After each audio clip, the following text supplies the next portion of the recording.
আসসালামু আলাইকুম ওয়া রাহমাতুল্লাহি ওয়া বারাকাতুহু। কেমন আছেন সবাই? তো আল্লাহর কাছে দোয়া করছি সবাই ভালো ও সুস্থ থাকুন। আলহামদুলিল্লাহ, আপনাদের দোয়া আমিও ভালো আছি, আল্লাহর কাছে শুকরিয়া জানাচ্ছি। তো আমি এখানে কাঁচা কাঁঠাল নিয়েছি, এটা আমি সিদ্ধ করব।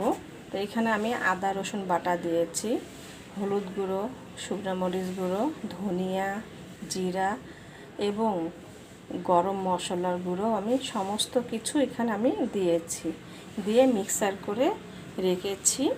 হ্যাঁ, তো সবাই কচি কাঁঠালের গোশ দিয়ে রান্না করে খায়, তরকারি রান্না করে। তো আমি এটা তরকারি রান্না করব না, এটা সিদ্ধ করব শুধু খাওয়ার জন্য। তো এখন আমি এটা পানি দিয়েছি, তো চলুন সিদ্ধ করানো যাক। তো আমি এখন এটা চুলাতে বসিয়ে দিয়েছি, এখন আমি চুলাটা অন করে দেব। বিসমিল্লাহির রহমানির রহিম। চুলাটা অন করে দিলাম।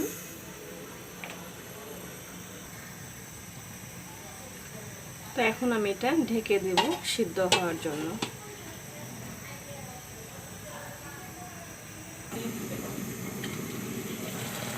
দেখুন বলক উঠে গেছে, কত সুন্দর। এখন আমি নাড়া দিয়ে দিচ্ছি। তো এইভাবে কাঁঠাল সিদ্ধ করে খেলে অনেক মজা লাগে, স্বাদ লাগে, খেতে খুবই ভালো লাগে। তো কচি কাঁঠালের সিদ্ধ খায় না, রান্না করে খায়। আর এটা বাড়তি কাঁঠাল, এটা সিদ্ধ করে খেলে অনেক ভালো লাগে। যারা যারা খেতে পছন্দ করেন এইভাবে খাবেন, আর যারা পছন্দ করেন না তারাও একদিনের জন্য হলেও খেয়ে দেখুন। হাতে মাখাবেন, আদা রসুন বাটা দেবেন, জিরা গুঁড়ো, হলুদ গুঁড়ো, ধনিয়া গুঁড়ো এবং শুকনো মরিচ গুঁড়ো বা বেটে দিতে পারলে আরও ভালো হবে। এবং গরম মশলা, গোসে যেই মশলাটা আমরা খাই ওই মশলাও দিবেন, দিলে অনেক সুস্বাদু হবে, খেতে ভালোই লাগবে। একদিনের জন্য হলেও খেয়ে দেখুন, ভালো লাগবে। আমি আবার ওইটা ঢেকে দিচ্ছি।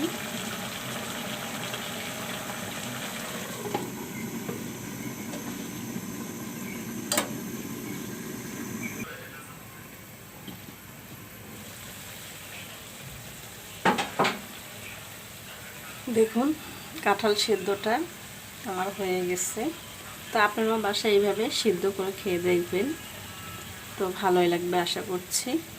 তো সবাই ভালো থাকুন ও সুস্থ থাকুন, এই দোয়া কামনা করে রেখে দিচ্ছি। আসসালামু আলাইকুম ওয়া রাহমাতুল্লাহি ওয়া বারাকাতুহু।